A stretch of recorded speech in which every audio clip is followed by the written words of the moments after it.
গেল এক মাসের অস্থিরতা কাটিয়ে আবার পুরোদমে উৎপাদন শুরু হয়েছে গাজীপুরের তৈরি পোশাক কারখানায়। সকাল থেকে স্বাভাবিকভাবেই চলছে সব কারখানা। নিরাপত্তার কাজ শুরু হয়েছে সেনাবাহিনীর সমন্বিত টাস্কফোর্স।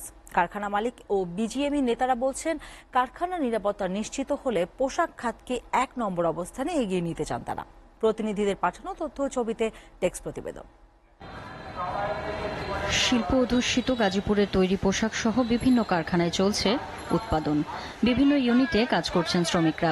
কারফিউ সহ নানা আন্দোলন সংগ্রামে উৎপাদন বিঘ্নিত হলেও পরিস্থিতি স্বাভাবিক হয়ে আসছে। সার্বিক নিরাপত্তায় শনিবার থেকে কাজ শুরু করেছে সেনাবাহিনীর সমন্বিত টাস্কফোর্স।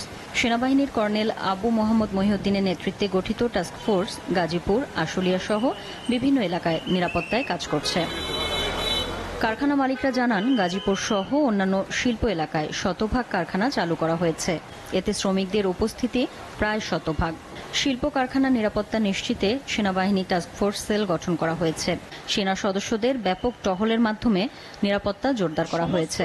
কলকারখানা যে এলাকাগুলো আছে, গাজীপুর, আশুলিয়া, নারায়ণগঞ্জ, ভালুকা, ময়মনসিংহ, চিটাগাং, আমি যদি কিছু মিস করে থাকি প্লিজ অ্যাড করবেন। সব এলাকাতে সেনাবাহিনীর স্পেশাল ইউনিট এবং জয়েন্ট ফোর্সের স্পেশাল ইউনিট, যেখানে বিজেপি এবং আমাদের ইন্ডাস্ট্রিয়াল পুলিশও আছে, তারা এখন ফুললি অপারেশনাল ডিপ্লয় হয়েছে।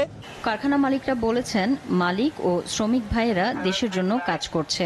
নতুন সরকারের সহায়তায় পোশাক রপ্তানি বাড়বে বলে আশা করেন তারা। আমাদের শ্রমিক ভাইরা, আমাদের মালিকরা, আমরা সারা জীবন এই দেশের জন্য কাজ করে যাচ্ছি, ভবিষ্যতেও করব এবং আপনাদের সহায়তায়, আমাদের নতুন সরকারের সহায়তায় আমাদের ইচ্ছা গার্মেন্টসকে আমাদের এক্সপোর্টটাকে আমরা নাম্বার 1-এ নিয়ে আসবো ইনশাআল্লাহ।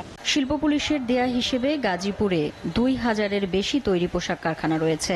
এতে কাজ করছে অন্তত ২২ লাখ শ্রমিক।